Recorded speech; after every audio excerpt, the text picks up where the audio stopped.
მოგესალმებით. დღეს კიდევ ერთი ძველი რეცეპტი უნდა გავაცოცხლოთ ტორტი ყვავილებით, რომელიც ძველ საბჭოეთის გასტრონომებში ქაღალდის ყუთებში იყიდებოდა და ბევრს ბავშვობას ახსენებს და ნოსტალგიას იწვევს მათში. დაუვიწყარი გემო და ძალიან მარტივი ვიზუალი, რომელიც ბევრს ძალიან უყვარს. მანამდე კი აუცილებლად გამოიწერეთ შინაურული. მაშასადამე 4 კვერცხი გავაცალკევოთ ცილებად და გულებად. ოდნავ ავთქვიფოთ ცილა, ხოლო შემდეგ დავამატოთ 8 სუფრის კოზი შაქარი. იმისათვის, რომ ბეზე კარგად აითქვიფოს, მიქსერის ჩხირები და თასი, რომელშიც ბეზე უნდა ავთქვიფოთ, უნდა იყოს სრულიად მშრალი. ბეზე კარგად ავთქვიფოთ დაახლოებით 7-8 წუთის განმავლობაში. ასევე ბეზეს კარგად ასათქვეფად აუცილებელია კვერცხის გაცალკევების დროს ცილებში გული არ შეერიოს.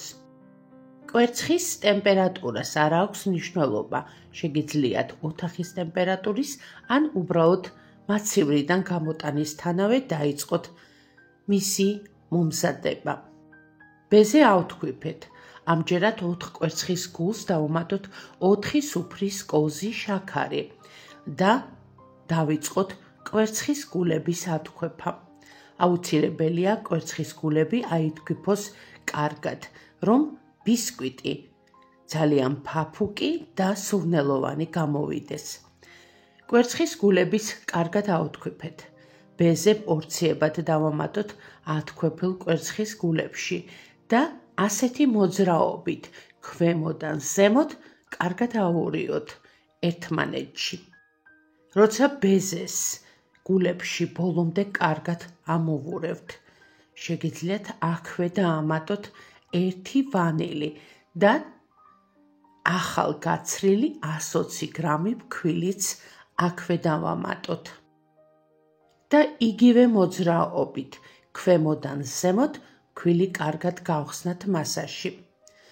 არ შეიძლება ამ შემთხვევაში ფქვილი ავურიოთ მიქსერით ან სწრაფი მოძრაობით, იმიტომ რომ ის სიფაფუკე, რომელიც კვერცხის გულებისა და ცილების უნდა შევინარჩუნოთ. იმისათვის, რომ ბისკვიტი ფაფუკი და გემრიელი გამოგვევიდეს.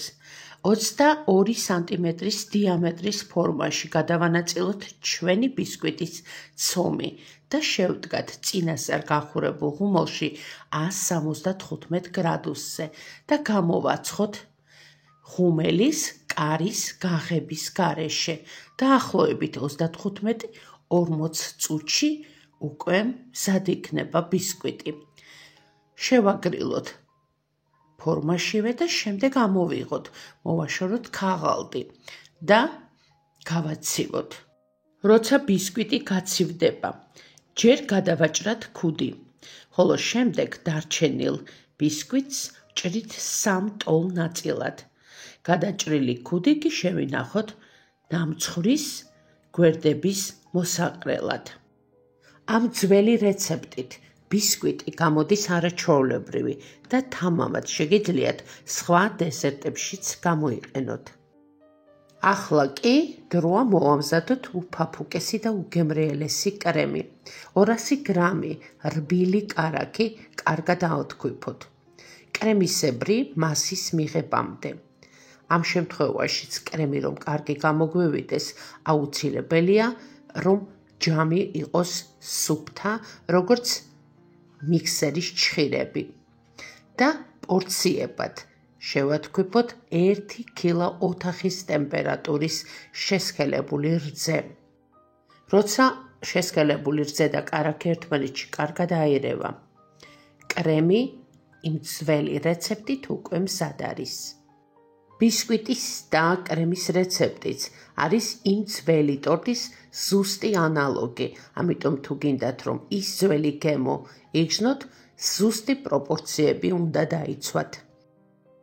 ბისკვიტი უკვე მზად არის, ასევე კრემიც, ამიტომ დრო არის უკვე დავიწყოთ ტორტის აწყობა. ტორტის ფორმაში მოვათავსოთ ცოტა კრემი, შემდეგ დავადოთ ბისკვიტის პირველი ფენა და დავნამოთ კონიაკიანი სიროპით. კონიაკს ვუმატებთ ერთ ჭიქაზე ერთ სუფრის კოვს.